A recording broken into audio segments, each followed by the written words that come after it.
हाय viewers, आपण मुळ्याची भाजी बनवणार आहोत। तर हे बघा, मुळा पूर्ण ही पानं सगळी चिरून घेतलेली आहे आणि साठी साहित्य लागणार आहे ते कांदा, मुळा कापून घेतलेला आहे, टोमॅटो, लसूण आणि ही थोडी मसूरची डाळ मी भिजवून ठेवली होती आणि ते आपण टाकणार आहोत। तर एकीकडे मी कढई तापत ठेवलेली आहे आणि त्याच्यामध्ये तेल टाकून मिरची टाकलेली आहे। तर आता बघूया, आपण कांदा टाकून घेऊ।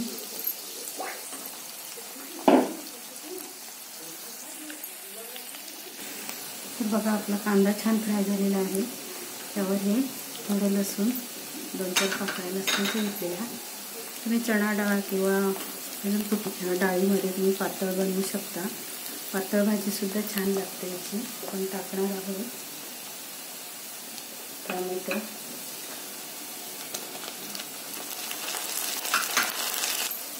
आपला कांदा छान फ्राय झालेला आहे। त्यावर टोमॅटो सुद्धा एकदम झालेले आहे आणि आपण त्याच्यावर हा मुळा टाकते आहे। सुद्धा हे पूर्ण वेगळी करून घ्यायचं आहे।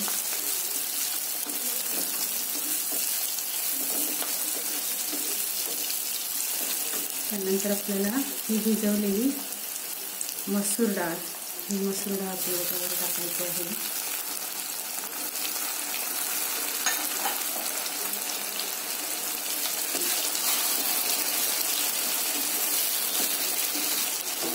त्यात आपल्याला टाकायचं आहे चवीपुरतं मीठ।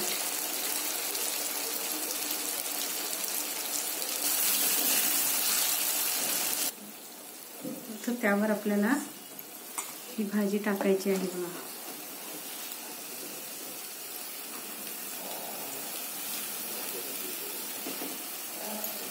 आणि ती पूर्ण मिक्स करून घ्यायची आहे।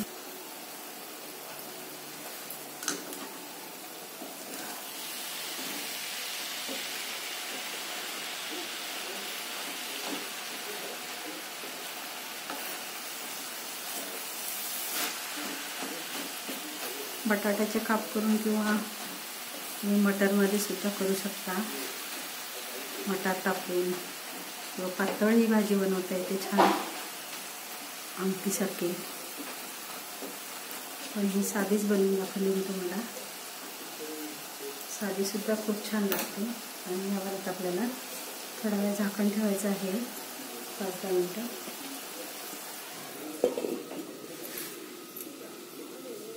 उकडून पाहूया आपली भाजी तयार झालेली आहे की नाही।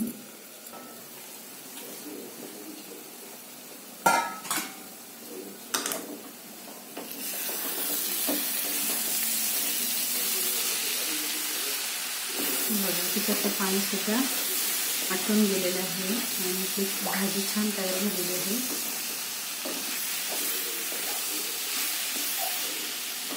अशा प्रकारे साधी मुळ्याची भाजी बनवायची। आता मी हे डिशमध्ये काढून घेते। तर बघा, अशा प्रकारे आपली डिश तयार आहे। मुळ्याची भाजी, कांदा, मिरची आणि मुळा। भाकरीबरोबर अगदी छान लागते, चपातीबरोबर सुद्धा छान लागते। घरी करून बघा, खाऊन बघा। स्वस्त राहा, मस्त राहा। लाईक करा, शेअर करा आणि सबस्क्राईब करायला विसरू नका। थँक्यू सो मच व्हिडिओ पाहिल्याबद्दल।